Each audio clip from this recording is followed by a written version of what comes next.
Assalamualaikum warahmatullahi wabarakatuh.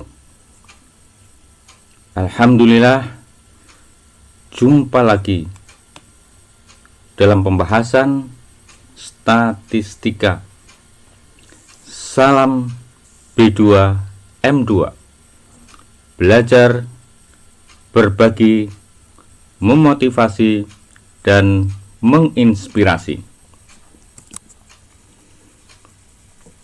Pada pertemuan kali ini, kita akan membahas tentang ukuran dispersi atau ukuran penyebaran.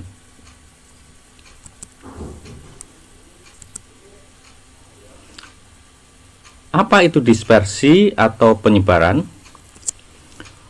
Ukuran dispersi atau penyebaran data adalah suatu ukuran yang menyatakan seberapa besar nilai-nilai data berbeda atau bervariasi dengan nilai ukuran pusatnya, atau seberapa besar penyimpangan nilai-nilai data dengan nilai pusatnya.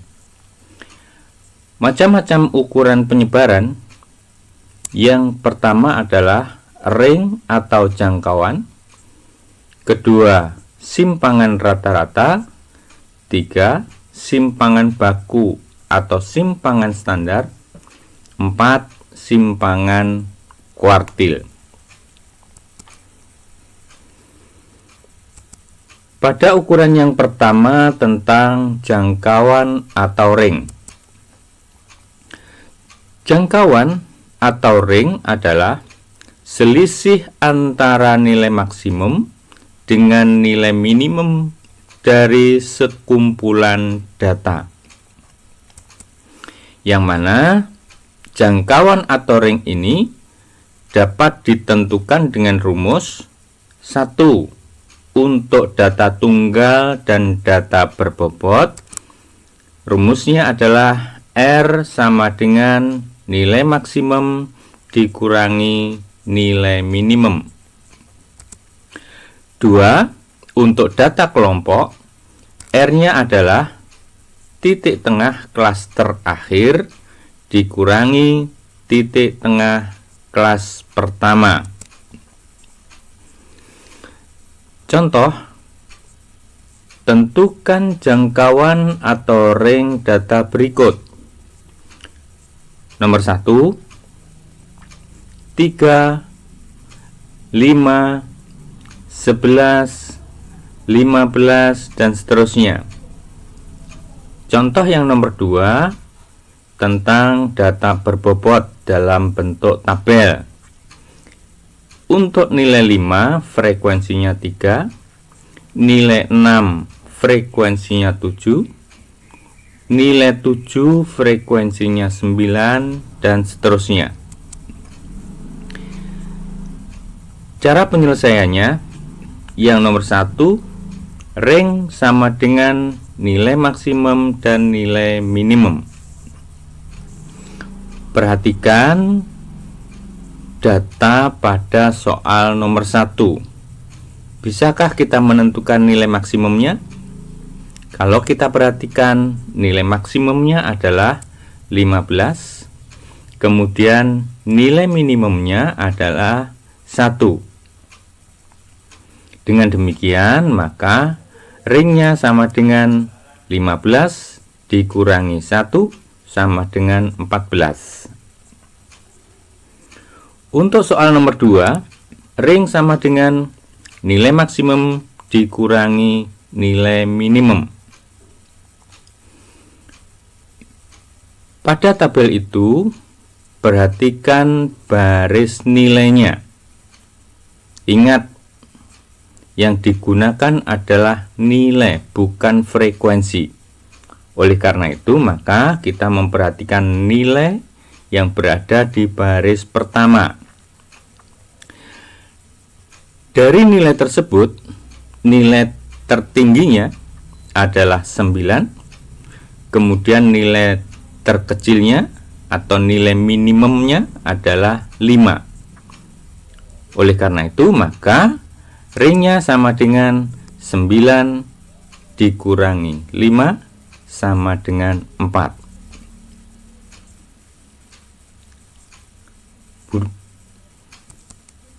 Untuk contoh yang ketiga, terkait dengan data kelompok. Ingat, ring untuk data kelompok yang digunakan adalah titik tengah kelas pertama dan titik tengah kelas terakhir, yang mana titik tengah itu diperoleh dari batas bawah ditambah batas atas dibagi 2. Jikalau kita cari titik tengah kelas pertama, maka 70 ditambah 74 dibagi 2 sama dengan 72. Yang berikutnya adalah titik tengah kelas terakhir. 90 ditambah 94 dibagi 2 sama dengan 92. Dari nilai-nilai tersebut kita dapat masukkan di dalam rumus ring atau jangkauan, yakni R sama dengan titik tengah kelas terakhir dikurangi titik tengah kelas pertama, sama dengan 92 dikurangi 72 sama dengan 20. Jadi ring dari data tersebut adalah 20. Nah, begitulah cara menentukan nilai ring atau jangkauan baik untuk data tunggal, data berbobot maupun data kelompok. Yang berikutnya adalah tentang simpangan rata-rata.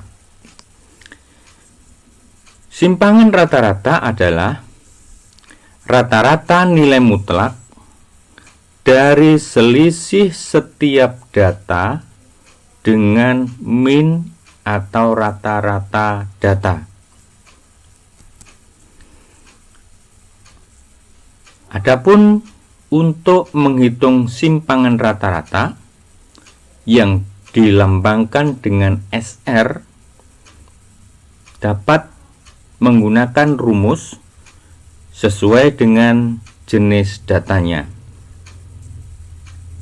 Rumus yang pertama untuk data tunggal. SR sama dengan sigma harga mutlak X dikurangi rata-rata dibagi N. Rumus yang kedua untuk data berbobot. SR sama dengan sigma F dikalikan harga mutlak X dikurangi rata-rata dibagi N. Dan rumus yang ketiga untuk data kelompok. SR sama dengan sigma F dikalikan harga mutlak X dikurangi rata-rata dibagi N. Nah, kalau kita cermati atau kita perhatikan rumus data berbobot dan data kelompok ini sama. Namun demikian, yang membedakan adalah X-nya atau nilai. Pada data kelompok, X diambil dari nilai tengahnya atau titik tengahnya. Nah, untuk bisa memahami rumus-rumus ini, kita dapat mengerjakan contoh-contoh. Nah, sebelum kita membahas contoh-contoh itu, ada beberapa langkah di dalam penyelesaian atau di dalam menentukan simpangan rata-rata. Yang pertama adalah hitunglah rata-rata terlebih dahulu. Yang kedua, hitunglah jumlah nilai mutlak dari selisih setiap data dengan rata-rata langkah nomor 1. Yang ketiga, hitunglah rata-rata dari langkah nomor 2. Itulah tahapan atau langkah-langkah di dalam menghitung simpangan rata-ratanya. Contoh, di sini ada 3 contoh yang sudah dikelompokkan dalam 3 kategori untuk data tunggal, data berbobot, dan data kelompok. Pada contoh yang pertama tentang data tunggal, nomor 1, 3, 5, 7, 4, 1. Sebelum kita menentukan simpangan rata-ratanya, maka sesuai dengan tahapan-tahapan tadi, langkah pertama kita harus menentukan rata-rata terlebih dahulu. Jikalau kita hitung rata-ratanya adalah X bar sama dengan 3 ditambah 5 ditambah 7 ditambah 4 ditambah 1 dibagi banyaknya data atau N-nya, yakni ada 5. Sehingga kalau kita hitung atau kita jumlahkan, 3 tambah 5 8 ditambah 7 15 ditambah 4 19 ditambah 1 20. 20 dibagi 5 sama dengan 4. Nah, 4 ini adalah rata-rata atau min dari soal nomor 1. Langkah yang kedua adalah menghitung jumlah nilai mutlak dari selisih setiap nilai atau setiap data dengan rata-ratanya. Dengan demikian akan diperoleh pada data pertama 3 dikurangi rata-ratanya 4 ditambah 5 dikurangi 4 ditambah 7 dikurangi 4 ditambah 4 dikurangi 4 ditambah 1 dikurangi 4. Nah, yang perlu kalian ingat bahwasanya di dalam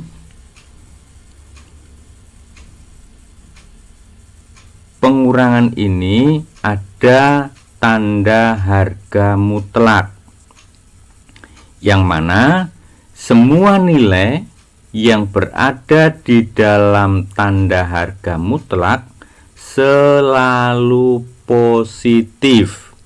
Ingat, nilainya selalu positif. Oleh karenanya, maka 3 dikurangi 4 sama dengan min 1, karena berada di dalam tanda harga mutlak, maka nilainya adalah plus 1. Nilainya positif. Kemudian 5 dikurangi 4 1, 7 dikurangi 4 sama dengan 3, 4 dikurangi 4 sama dengan 0, 1 dikurangi 4 sama dengan min 3, karena dalam tanda harga mutlak sama dengan plus 3. Hasilnya menjadi 1 ditambah 1 ditambah 3 ditambah 0 ditambah 3 sama dengan 8. Langkah yang ketiga, langkah terakhir, yakni menghitung simpangan rata-rata dengan memasukkan di dalam rumus SR sama dengan sigma harga mutlak X dikurangi rata-rata dibagi N. yang mana X min rata-rata itu nilainya dari langkah kedua, yakni 8. Kemudian N-nya adalah banyaknya data dari soal nomor 1, ada 5. Hasilnya diperoleh 5 di 8 dibagi 5 sama dengan 1,6. Berikutnya adalah contoh kedua, yakni dalam bentuk data berbobot. Untuk memudahkan di dalam menghitung simpangan rata-rata pada tabel data berbobot ini, maka tabelnya kita nyatakan dalam bentuk vertikal, sehingga tabel tersebut menjadi dalam bentuk semacam ini. Nah, tabel data berbobot ini kemudian kita lengkapi sesuai dengan kebutuhan rumus dari simpangan rata-rata. Tambahannya yang pertama adalah fx, yang mana fx ini nanti digunakan untuk menghitung nilai rata-rata. Kemudian kolom berikutnya adalah harga mutlak X dikurangi rata-rata, dan kolom terakhir frekuensi dikalikan harga mutlak X dikurangi rata-rata. Nah, sebagaimana langkah-langkah tadi, yang pertama kita menghitung nilai rata-rata atau min-nya.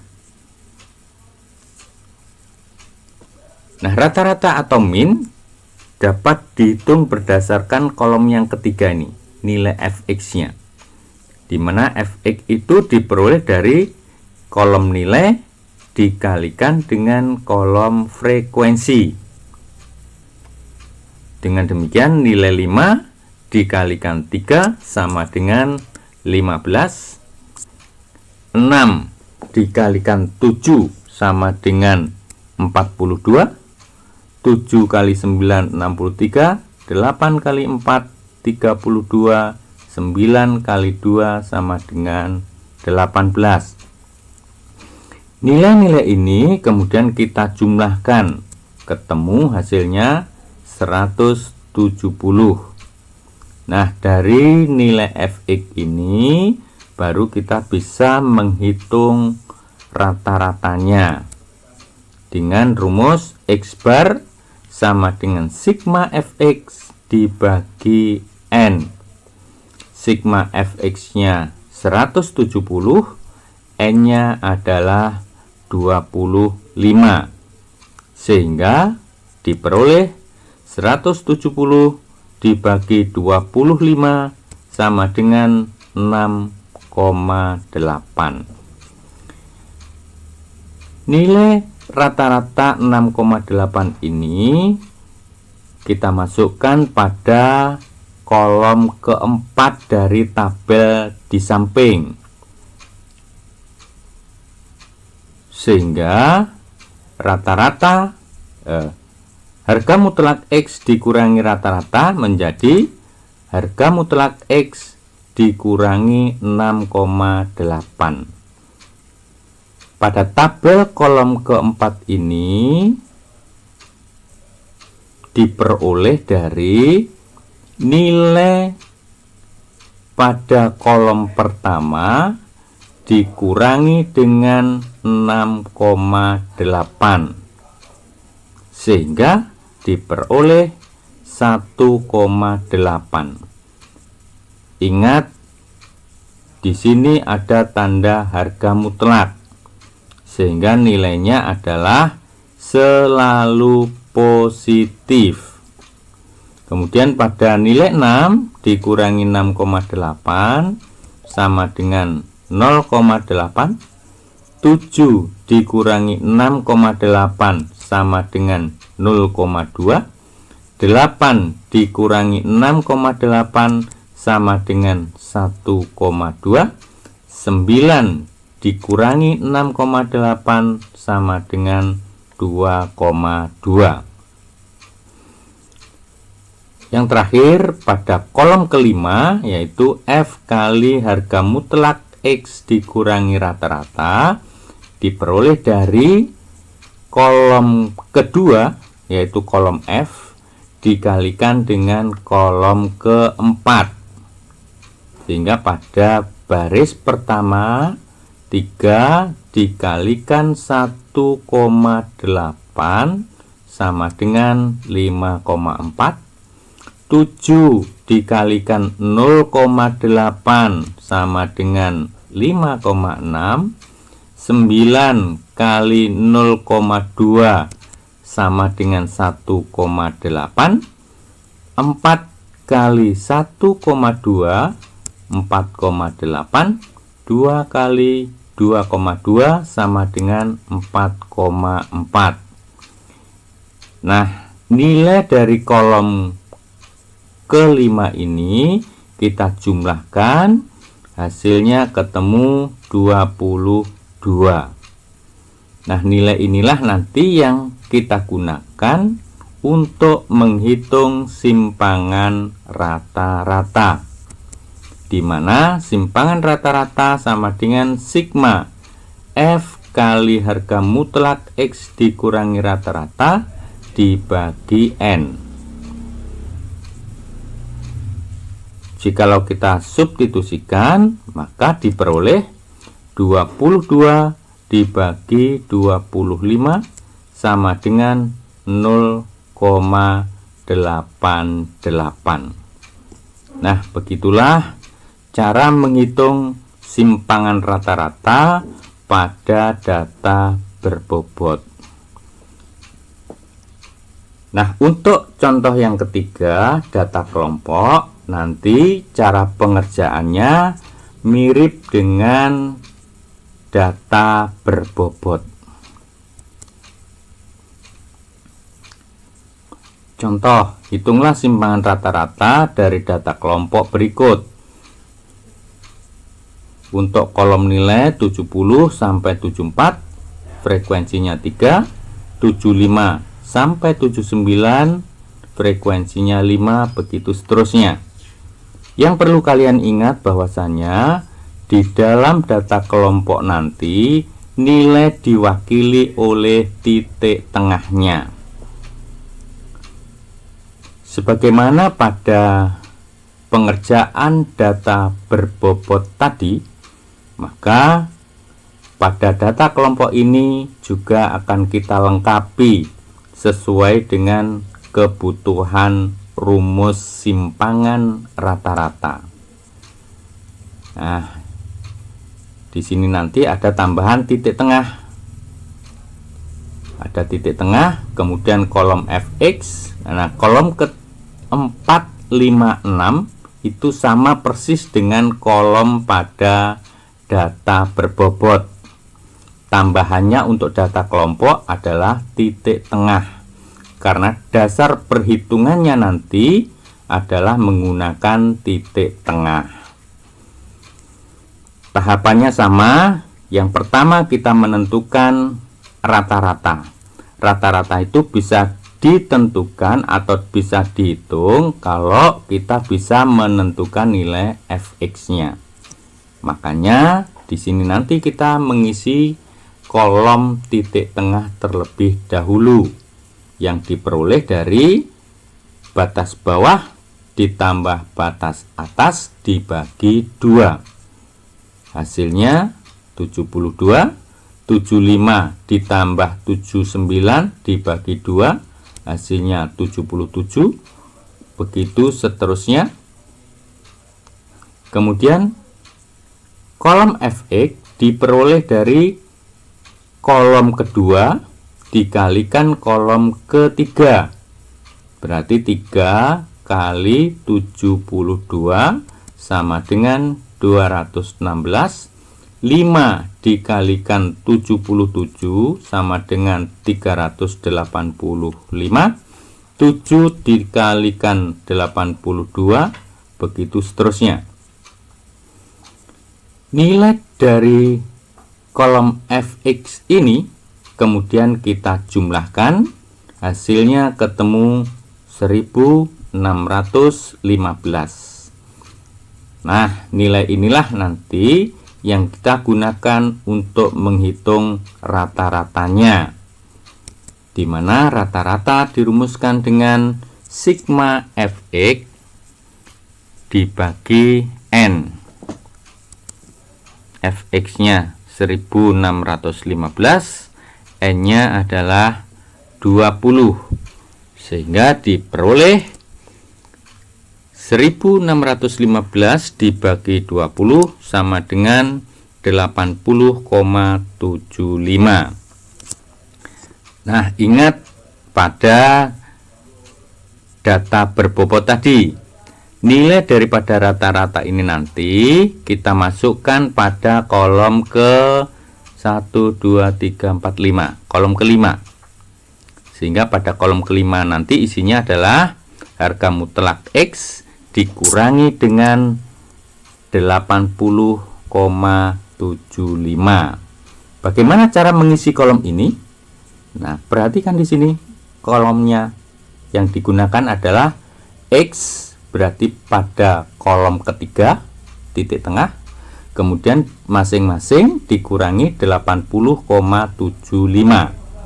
Dengan demikian, maka pada baris pertama 72 dikurangi 80,75, hasilnya 8,75. 77 dikurangi 80,75, hasilnya 3,75. Begitu seterusnya. Nah, kolom yang terakhir nanti diperoleh dari kolom kedua dikalikan dengan kolom kelima. Berarti 3 kali 8,75 sama dengan 26,25. 5 kali 3,75 sama dengan 18,75. Begitu seterusnya sampai yang terakhir 1 kali 11,25, hasilnya 11,25. Dari nilai-nilai kolom terakhir ini kita jumlahkan ketemu 90. Kemudian nilainya kita masukkan di dalam rumus simpangan rata-rata. SR sama dengan sigma F dikalikan harga mutlak X dikurangi X rata-rata dibagi N, sama dengan 90 dibagi 20 sama dengan 4,5.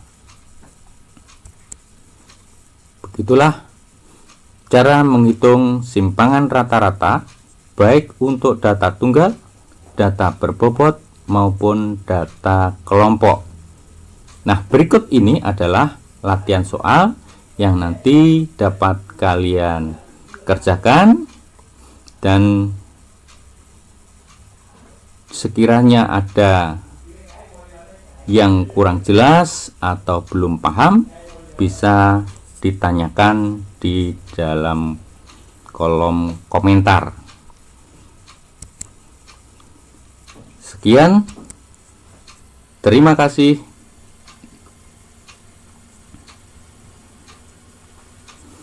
Wassalamualaikum warahmatullahi wabarakatuh.